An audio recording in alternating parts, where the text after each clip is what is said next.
Olá, senhores, todos bem? Eu gostaria de conversar com vocês a respeito de algumas questões que foram exigidas no último concurso realizado agora no dia 26/8, domingo no Rio de Janeiro, organizadora CESP-UNB, tá?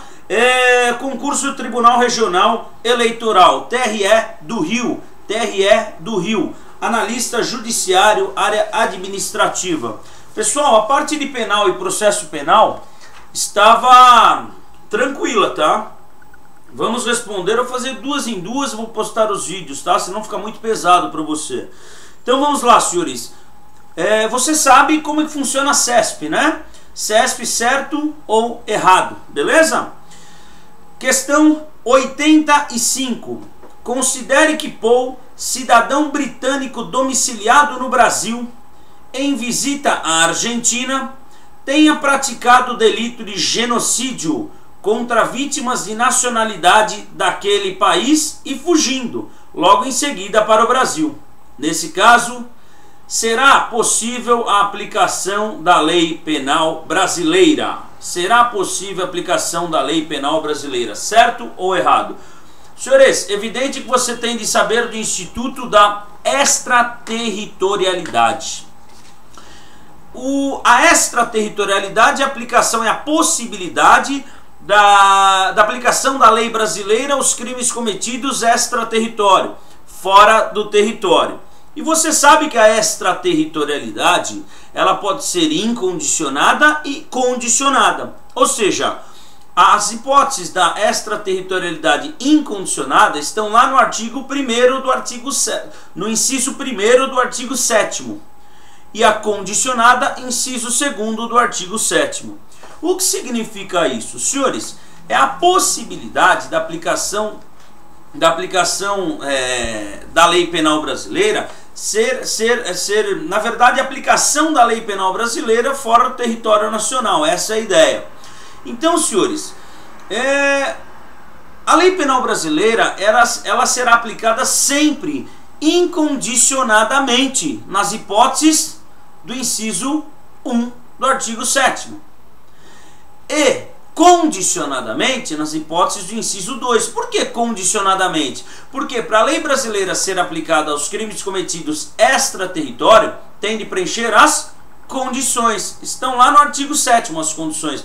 Dupla tipicidade, entrada do agente no território, etc, etc. Mas não é o caso. Senhores, a lei penal brasileira será aplicada sempre incondicionadamente. Leia o artigo 1º, o artigo 7º, inciso 1. Olha lá. Atentar contra a vida ou liberdade do presidente da república, crimes contra a fé pública, crimes contra a administração pública, crime de genocídio. Genocídio. O sujeito, senhores, ele praticou o crime de genocídio. Genocídio aqui é contra a vítima de nacionalidade daquele país e fugindo para o Brasil. A lei penal brasileira será aplicada sempre incondicionadamente. Isso está lá no artigo 7º, inciso 1, a linha D. Então, a questão ela está correta.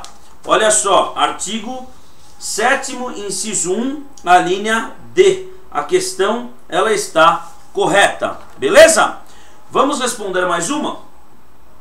Considere que determinado agente tenha sido condenado por sentença transitada em julgado pela prática de determinado delito, que deixou de ser conduta criminosa em face da lei ordinária federal posterior à data do crime. Nesse caso, como já houve condenação definitiva, a lei posterior não impedirá a execução da pena. Senhores, certo ou errado? O que acontece aqui? Nós temos o instituto da abolitio criminis. O sujeito já tem uma sentença condenatória transitada em julgado e teve uma lei posterior, né, que deixou de considerar o fato criminoso. É abolitio criminis. Você vai aplicar o artigo 2º. Abolitio criminis, senhores, se o sujeito estiver respondendo ao processo, extingue a punibilidade. Se ele estiver cumprindo pena, rua, extingue a punibilidade. Impede o cumprimento da pena. Impede o cumprimento de pena. Beleza? Você vai ler o artigo 2º e você tem que tomar cuidado, tá, pessoal? Os efeitos da abolitio criminis.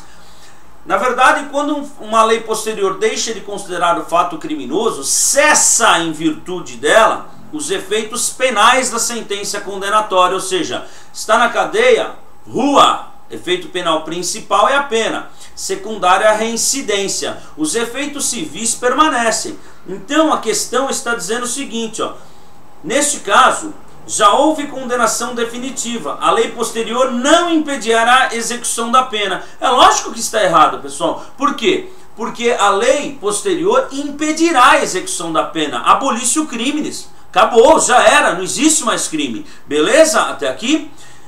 Para você não ser pego de surpresa nos demais concursos, o que acontece? Após o trânsito em julgado, nós temos o juízo da execução. Antes do trânsito em julgado, nós temos o juiz da causa, o juiz do processo, o juiz da acusação. Não é isso?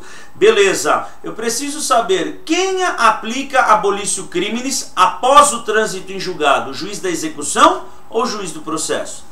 Aí você vai ler a súmula 611. Transitada em julgado a sentença condenatória, tudo certo? Quem é competente para aplicar abolicio criminis, pessoal? A lei mais benéfica, o juízo da execução. A contrário senso, não transitar em julgado, cabe ao juízo do processo. Beleza? Então, abolicio criminis cessa os efeitos penais e o sujeito, se estiver na prisão, rua, extingue a punibilidade. Se estiver respondendo ao processo, extingue a punibilidade. Legal? Está lá no artigo 107, as causas de extinção da punibilidade, né? Dentre elas você vai encontrar a abolicio criminis. Beleza? Um grande abraço, até uma próxima questão. Tchau, tchau.